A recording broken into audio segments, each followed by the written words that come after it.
Bienvenidos a este video. Vamos a hablar sobre la concepción marxista del derecho. Marx decía que la historia de la humanidad es la historia de la lucha de clases. Para entender qué es el marxismo, pregunto, ¿qué es el marxismo? El marxismo es una corriente filosófica denominada de esa manera debido a uno de sus máximos exponentes, que es Karl Marx. Esta corriente filosófica plantea al materialismo histórico, el cual en pocas palabras consiste en que lo cambiante dentro de una sociedad son los medios de producción. Esta corriente filosófica lo que pretende es acabar con la lucha de clases, con la plusvalía, la enajenación del trabajo y la acumulación de capital en manos de la clase dominante, apoyándose de la dialéctica materialista para lograr su objetivo principal, que es acabar con la lucha de clases y lograr la realización vocacional de la clase trabajadora. Es importante mencionar que esta teoría se concibe como una teoría general y no como una teoría particular. Ahora surge la pregunta, ¿cómo concibe el marxismo al derecho? El marxismo jamás hace una categoría específica marxista de la definición del derecho, pues simplemente el rol del derecho en el capitalismo es de servir como un mecanismo de preservación y reproducción del sistema capitalista, donde existen dos clases, una clase dominante sobre una clase dominada. Es por eso que el derecho desde un punto de vista marxista simplemente es visto como un sistema de legitimación de un sistema burgués capitalista.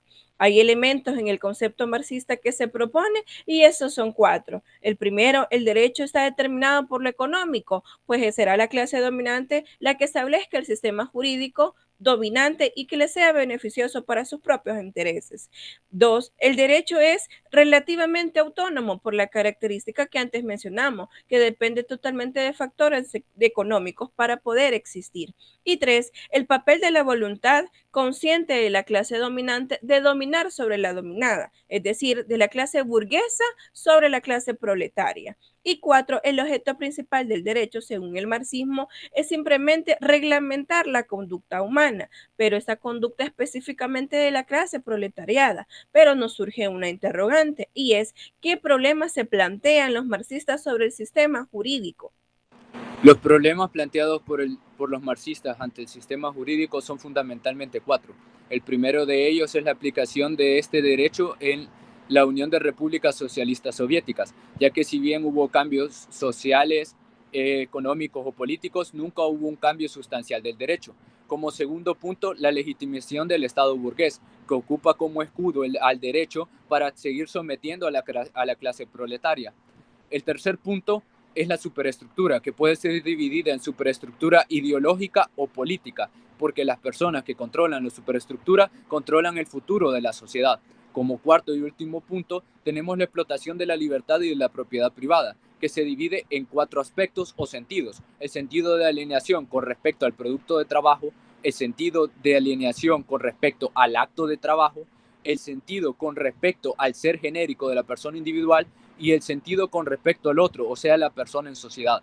Pero nos surge la duda, ¿qué supuesto debe tener una teoría marxista del derecho? Los supuestos para una teoría marxista del derecho son tres: supuestos materiales, supuestos formales y supuesto axiológico. En el supuesto material tenemos como objeto perteneciente a la región jurídico-político de la superestructura que se rige sobre la base real. En el supuesto formal tenemos que en ese sentido que el derecho es una expresión política, porque toda ley, manifestación concreta del fenómeno jurídico, tiene que pasar por el filtro estatal para que forme parte de las instituciones jurídicas vigentes. Así, el supuesto axiológico, el enfoque tanto sociológico como lógico, en principio porque los valores en general como entidades pertenecientes a la realidad ideal, con existencia objetiva, son producto social, integran formas de conciencia social. Surge la pregunta también, ¿cómo podemos acercarnos a un concepto del derecho plenamente marxista? Nos podemos acercar por medio de comprender que se trata de cambiar de clase dominante, es decir, pasar de la dictadura de la burguesía a la dictadura del proletariado. Un profesional del derecho aún puede ser marxista dentro del sistema burgués, porque se puede plegar a los intereses de la clase trabajadora y representarlos en todo momento, contraponiéndolos dentro del mismo sistema. Esto pasa porque el derecho solo podrá concebir como, de forma marxista por medio de la revolución, no por medio de la reforma. Eso es todo. Muchas gracias por haber visto este video.